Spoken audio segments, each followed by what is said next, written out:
ابراز تشکر از دوستای وطن شهر دیزاین علم صاحب صحبت و همچنین از دوستایی که امروز در برنامه شرکت کردن. من کوشش میکنم خیلی مختصر نسبتاً یک نگاه اجمالی در ارتباط با پروسه عدالت انتقالی در افغانستان داشته باشم و همچنین بعضی مؤلفه‌های اصلی عدالت انتقالی که خیلی مهم است بعضی اوقات در ابهام ذهنی موجود دارد. ببخشید بی زحمت کمی آرومتر و شمرده‌تر چون که نمیتونم این درست ترجمه کنم. ما از مؤلفه شروع میکنیم. در واقع به نظر من شخصا عدالت انتقالی 5 تا مؤلفه اصلی دارد. اولین مؤلفه اصلی عدالت انتقالی مسئله تعقیب عدلی و قضایی هست که در جریان سالهای گذشته یا بعض اتهامات جنایت جنگی وجود دارد، بعض تخطی حقوق بشری وجود دارد. به هر صورت باید یک موضوعات تعقیب عدلی قضایی یک مؤلفه عدالت انتقالی هست. موضوع دو مسئله جبران خساره هست که نسبتاً توجه خاص نسبت به قربانان جنگ دارد، کسایی که در گذشته خسارت دیده، خانوادگی از دست داده، زندگیشون از دست داده و مال اموالشون از دست داده، یک نحوه جبران خساره‌اش را بزنم. مسئله سوم مسئله یک سری اصلاحات اداری و امنیتی هست که بعضی سکتورهای اداری به حساب پاک‌کاری شود از کسایی که متهم به نقض حقوق بشر هستند. به این ارتباط با موهای باید برداشته شود. مسئله چهارم مسئله حقیقت‌یابی هست که خب یک مقدار ارزیابی شود که این تخطیات دلیلش چی بوده، رشوه‌هایی در کجا بوده، مشکل در کجا بوده. و موضوع پنجمش مسئله یادبود هست که من فکر میکنم 6 سال میشه که امور عدالت انتقالی در افغانستان میگذره. ما شخصا خود من نسبتا خوشبین هستم مثل دستاوردهایی را ما در این 5 عرصه یا 5 مؤلفه هم داشتیم. مثلا در مورد تعقیب عدلی قضایی خب مسئله ترسیم منازعه است و یک تعداد اسنادهای هم صورت گرفته هم از نهادهای مدنی. متاسفانه خب بعضی کمبودها و چالش‌ها هم وجود داره ولی گام‌های نسبتاً برداشته شدن و یک مقدار هماهنگ نبوده، خیلی تکنیکی نبوده. در مورد جبران خساره‌اش ما می‌بینیم که وزارت کار و اجتماعی هم خب در گذشته 300 افغانی یا 400 افغانی میداد و مسائل گذشته یک مقدار فکر پارلمان اینا راه کردن حداقل 5000 افغانی را بالا ببره. یک مقدار خود گفتم ما یک تعریف خیلی عام از قربانی داره تا جایی که میفهمم ولی به صورت یک سری مکانیزم‌ها یا یک سری اساساتی وجود داره در ارتباط اما خیلی متمرکز متاسفانه این چالش داره که متمرکز سر قربانی زیاد نبوده. در مورد اصلاحات اداری ما یک کمیته هم شکل گرفته بود. فکر می‌کنم آقای حمیدی در اصل قرار داشت یک کمیته گزینش در مورد انتصاب مقامات محلی فکر می‌کنم نورما هم داخل بوده، ریاست جمهوری هم داخل بوده.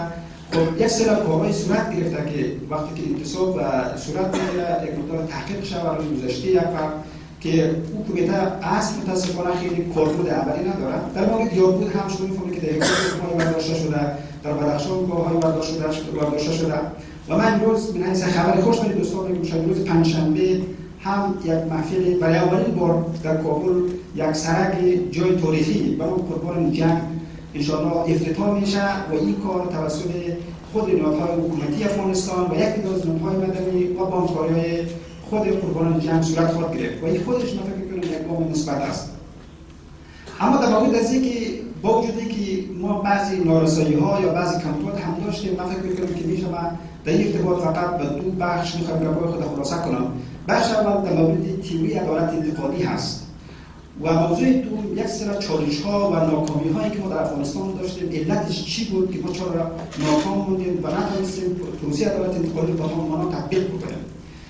و به این خاطر است که من فکر می‌کنم اولین چیزی که اگر شما تئوری عدالت انتقالی را مطالعه کنید بخوانید متاسفانه خیلی دولتی محور است، یعنی دولت محور است. شما ببینید که مسئله تعقیب عدلی و قضایی، جبران خساره، مسئله اصلاحات اداری و 100% یک کار نسبتاً دولتی هست و نقش نهادهای مدنی و نقش قربانان جنگ خیلی زیاد برجسته نیست. بنابراین به این خاطر است که معمولا دولت‌های پس از منازعه وقتی که به وجود میاد اونا بحران‌های مشروعیت داره، اونا مشکل منابع مالی داره، ظرفیت‌های تکنیکی اونا داره، هزاران رقم مشکل دولت‌های پس از منازعه داره که بعد از عبور میکنن. بنابراین این خودش پروسه عدالت انتقالی نه در افغانستان بلکه بسیار کشورهای دیگه میتونه به چالش بگیره. و موضوع دوم یکی در این ارتباط وقتی که دولت محور است اراده محدود عدالت بسیار کم دیده میشه به خاطر اینکه معمولا حکومت‌های بعد از جنگ خیلی متأثر از متهمین جنگ بیشتر میباشد، اونا قدرت داره و زیرساخت‌ها نقش داره و در قدرت سهمی داره. بنابراین زمینه‌های عدالت انتقالی در درون حکومت مقدار خیلی دچار مشکل میشه، به خاطر اینکه موضوعات انتقام وجود داره، فضای متشنج وجود داره، مسئله پذیری وجود نداره. به هر صورت اینا موضوعات است که یک از مشکل بسیار کلان عدالت تئوری عدالت انتقالی است. مشکل دوم در تئوری عدالت انتقالی مسئله نگاهی از بالا و پایین است. این به این که بیشتر نخبه محور است. به این که یک تعدادی کسایی که مثلا متخصص عدالت انتقالی است، فعال مدنی هست یا فعال عدالت هست یا قربانی هست، اینا بیشتر پروسه را خیلی چی میسازه، یک از بالا و دیدگاه‌های قربانی، خواسته‌های قربانی خیلی بیشتر انعکاس پیدا نمی‌کنه. برای بعد از 6 سال که برنامه انتقالی رسم چی میشه، شما یک خواست بسیار مشترک، یک خواست واحد را از نهادهای قربانی شما ندارید یا از مجموعه گناه ندارید. خب یکی هر کس میخواد که عدالت میخواد، عدالتش به معنای تحقیق عدلی و قضایی است، یکی جبران خسارت میخواد، یکی کار میخواد، یکی مثلا میگه یاد بود باشه. بنابراین خواست ما در این قسمت خیلی توحید نشده. به دلیل چیه که خیلی متاسفانه یک نگاهی بالا و پایین است که این خودش یک مشکلی نسبتاً کار است. به خاطر است که بسیار وقتا عدالت انتقالی ابزاری میشه، بعضی اوقات خواستهای خود قربانی بیشتر برجسته‌تر میشه نسبت به خود قربانیان. موضوع سوم فکر میکنم که موضوع خیلی کلانه که منفعل نگه داشتن قربانی ها هست که چه قسم آقای یازرون هم صحبت کردن. پروسه عدالت انتقالی خیلی توجه یا تمرکز سر خود قربانی نداره. قربانی ها در پروسه معمولا دریافت کننده مساعدت ها و کمک ها هست. ما نمونه‌های زیاد داریم که شما اگر در افغانستان برید مطالعه کنید، بسیار وقتا قربانی به خاطر 100 افغانی یا 50 افغانی حاضر است مصاحبه بده. معلوم نیست که چقدر راست است و چقدر اینا موضوع است که متأسفانه خیلی اینا نقش تاثیرگذار و جدی را نداره در ارتباط. اینا مسئله چهارمش موضوعات تمرکز بر موضوعات حقوقی و سیاسی خیلی بیشتر میشه. باز ابعاد اجتماعی، ابعاد فرهنگی، ابعاد اقتصادی و همچنین ابعاد حکومتی موضوعات مقدار خیلی تحت شعاع قرار میگیرن. بنابراین اینا موضوعات هستند که متاسفانه تئوری عدالت انتقالی در افغانستان ایراد داره.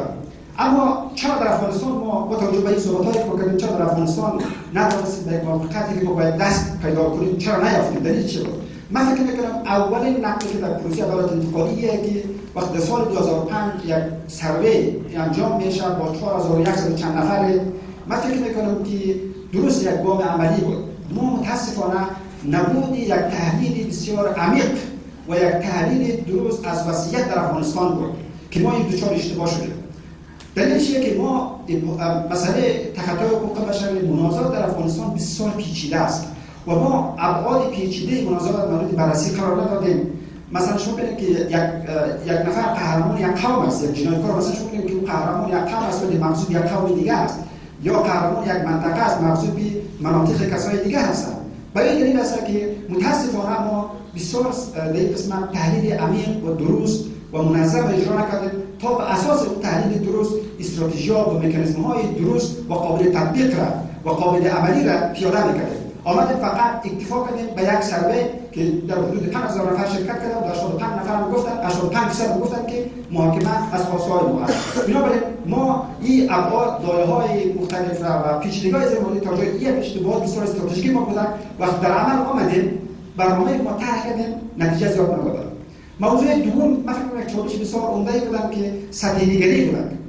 هم فعالین مدنی، هم جامعه جهانی، هم حکومت افغانستان، هم خود قربانیان سطحی‌نگری بسیار جدی در ارتباط داشتن. مثلا شما ببینید که اگر شما بیرون از کابل برید با خود قربانی صحبت کنید که عدالت انتقالی چیست نمی‌فهمن. تا روز ابهام در خود مفهوم عدالت انتقالی وجود دارد. شما با نهادهای حکومتی که صحبت بکنید که یک پیشگی یک پروسه کاملا سیاسی هست و یک ابزار از خلاف فلان نهاد یا خلاف منافع فلان حلقه و امثال شده. بنابراین ما نتونستیم که دایه‌های متنوع و ریشه‌های از ایران و طور جدی بررسی کنیم و مفهومی بسیار درست و واقع‌بینانه از عدالت انتقالی برای مردم افغانستان ارائه بکنیم. حتی مثلا شما دوره‌بندی زیر مسیر صاحب نظر من کار اشتباه بود. به خاطر از اینکه وقتی که ما ریشه‌های مناظره پیدا نکنیم، وقتی که ما چطور بتونیم یک راه حل درست پیدا بکنیم و این من فکر می‌کنم جریان 3 دهه گذشته یا 4 دهه گذشته عمق بحران نشان میداد و این ریشه‌های بیشتر به تبعیضات بنابراین‌های گذشته ارتباط داشت. اینا من فکر می‌کنم برداشت همون سطحی‌نگری یا رفتارهای سطحی در قسمت عدالت انتقالی بودن. مسئله سوم نبود اراده سیاسی کلان در افغانستان بودن. مثلا شما ببینید که بسیار وقتا اگر اراده بوده بیشتر معطوف به عاطفه بوده و حتی مربوط به احساسات بده تا به یک برنامه معقول و یک رویکرد همه جانبه نسبت به مثلا شما ببینید که در سال 2005 یا 2006 آقای کرزی گریه میکنه و این موضوع جدی تقاضا میکنه و یک روز ملی را رسما تعداد گذاری میکنه. اما شما ببینید که بعدا این به فراموشی سپرده میشه. آقای کرزی رسما در سخنرانی خود گریه میکنه و خودش میگه که من عاجز هستم، نمیتونم عدالت در افغانستان بیارم و این گریه میکنه. پس این نشان میده که اراده هم بیشتر معطوف بر عاطفه، بر احساسات بوده تا یک برنامه بسیار معقول و برخورد با بحران گپا. بنابراین من فکر میکنم شما مثلا ببینید که ما قانون عفو گذشته داشتیم، این خودش بیانگر از است که یک اراده سیاسی وجود نداشت. حتی مثلا آزادی مجرمین مثلا فعلا از طالبان ما هستند بدون تعقیب عدل قضایی آزاد میشه، این در واقع بیانگر اون اراده سیاسی هست.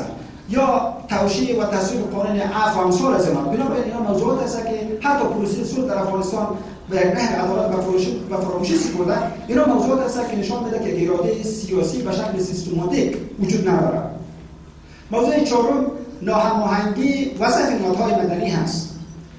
مثلا شما ببینید که اگر شما نهادهای مدنی در مجموعه اگر مورد مطالعه قرار بدید از بود استراتژیک، از بود پلانریزی، من فکر میکنم که اول نبود یک استراتژی بسیار کلان دراز مدت هست که من تعبیر میکنم به فقدان بینش در افغانستان که یک مفکوره بسیار کلان دراز مدت ما بین نهادهای مدنی وجود ندارد. موضوع دوم در نهادهای مدنی محتوا همیشه تکراری هست. و این معنی که مثلا یک موضوع به قالب‌های مختلف، بندهای مختلف تفسیر میشه، نوشته میشه و این تطبیق میشه. متاسفانه چنانه که باید ما انتظار داشته باشیم، توقع داشته باشیم، نداریم. مسئله سوم در نهادهای مدنی مسئله منابع مالی هست که اینا خیلی متاثر از مسئله دارا و تمویل کننده است که بسیار وقتا خواسته های تمویل کننده بیشتر مورد توجه قرار میگیره و غفلت صورت میگیره در مورد خود قربانی و پروسه عدالت در افغانستان. من نمونه‌ای را دارم که البته خودمون در ارتباط با کار میکنیم. بسیار وقتا است که خود عمو دونر وقتی که نفرش ارزو میکنه خودش یک مفهوم بسیار جدی و استراتژیک در قسمت عدالت انتقالی نداره و برداشت نسبتا خیلی سطحی داره. بنابراین اینا مشکل است که ضعف نهادهای مدنی هم بوده. مسئله پنجم کم توجهی و بی‌اعتنایی نهادهای بین‌المللی در افغانستان بوده. مثلا شما ببینید که این قدر ما بی‌اعتنایی کردن. به نظر من عدالت انتقالی ارتباط به انکشاف داره، عدالت انتقالی به ارتباط به حاکمیت قانون داره، عدالت انتقالی ارتباط به فساد اداری داره، عدالت انتقالی به مسئله ظرفیت سازی در افغانستان داره. بنابراین ما تمام ابعاد مختلف از زیر فراموش کردیم و کمکات در جهت‌های دیگر مختلف. شما مثلا آخرین بار اگر گزارش بانک جهانی اگر شما مطالعه بکنید ما میگه که در کشورهای پس از جنگ انکشاف عدالت انتقالی پیوند ناگسستنی داره و من فکر می‌کنم در این قسمت کم توجهی و بی‌اعتنایی کامل صورت گرفته. نه هیچ نهادهای معصوم در قسمت کار جدی صورت نگرفته. بسیار تشکر. سپاس از آقای